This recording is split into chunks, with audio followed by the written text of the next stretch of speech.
Hello. Okay, everybody, welcome back after lunch. Hopefully you have had some sandwiches or something and you're now fired up, full of questions and ready for our next panel. Now, what we have now, we've had some kind of people who are very, very well established in the industry who have spent a lot of years there. We have now some alumni of the Escape Studios program who have gone on to great things in their own right. But some of them are only a couple of years away from where you are, so hopefully their experiences will be extremely relevant to you, and you'll have lots to talk about. This is now a safe space. We've gotten rid of all the bosses, all of the management, and you can now get some real talk from the people on the ground, basically. So, without any further ado, can I introduce Caroline Pires from Nerdio?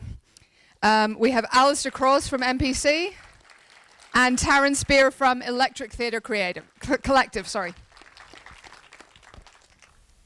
Hello, my name is Alistair. I'm a lighting TD at MPC, and so I started. I did an escape course as well about 4 years ago, but I originally did a course in computer science in Trinity College in Dublin, where I'm from, and I just found after that I went and worked at IBM for a couple of years, which seemed like a great idea at the time, but I just found it was really, well, it wasn't creative. Everything was measured in statistics and metrics and numbers, and there was no real sort of thanks for the work you got. And I just really wanted to get out. I did a bit of traveling and came back to the same seat, the same people, sort of shells of people walking around with vacant looks on their faces, and I knew it was time to move on. So I had a friend who recommended coming over to do visual effects, something we'd always been interested in uni. But it was a question of how do you even get into this industry? Everyone has watched great films and wants to know how the explosions are made and all that, but it was never really that straightforward as to how you actually learn this stuff. So Escape is great in that regard. You don't need a portfolio. You just need to be really passionate about it. So came here, did the 12-week production course for VFX. I was a studio assistant for just over a year after that as well, and then I started freelancing as a generalist. I then moved on to be a lighting artist at Blue Zoo, which is what most of the stuff at the beginning of that show reel was. And yeah, so I guess the reason I really got into it was I just found there was nothing else I really wanted to do. I'd always been interested in, did you ever watch those documentaries where you see the making of a film and you can tell without anything really, just from looking at footage, that some guys filmed on a handy cam, that it's not the final piece. And I'd never really understood why it looked different to the sort of glossy finish that you see at the cinema. That was before I knew anything about compositing or grading, and so that kind of sparked my interest and just felt like the right direction really. So as a lighting artist, we come quite late in the pipeline, I suppose.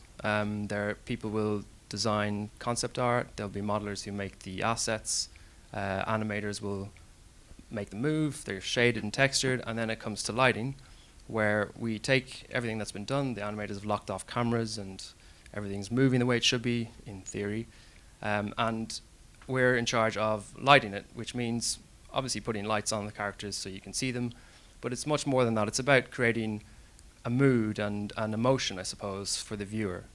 And this is one of the things I find really interesting about this discipline, is that it's such a subtle art. You can tell a story with colors. It's a bit like music. If you watch a film, a horror film, if you were to take all the music out of a horror film, it would just feel a bit weird. And it's the same with lighting. Certain colors invoke certain emotions. Reds tend to be angry or exciting or dangerous, whereas blues and greens are a bit more calm and peaceful, which I guess is why you always see most banks will always have a blue and a green logo to make you feel safe. So I find it a really interesting sort of study, I suppose, into the way people react to these basic emotions of light and color.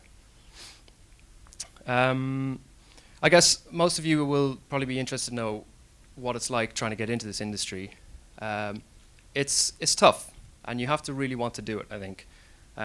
The questions I had when I was applying to come to Escape was, will I be able to do this technically? Is it something I'm capable of? What's the job situation like? What are the career prospects? What do people struggle with? I guess you need to develop a thick skin.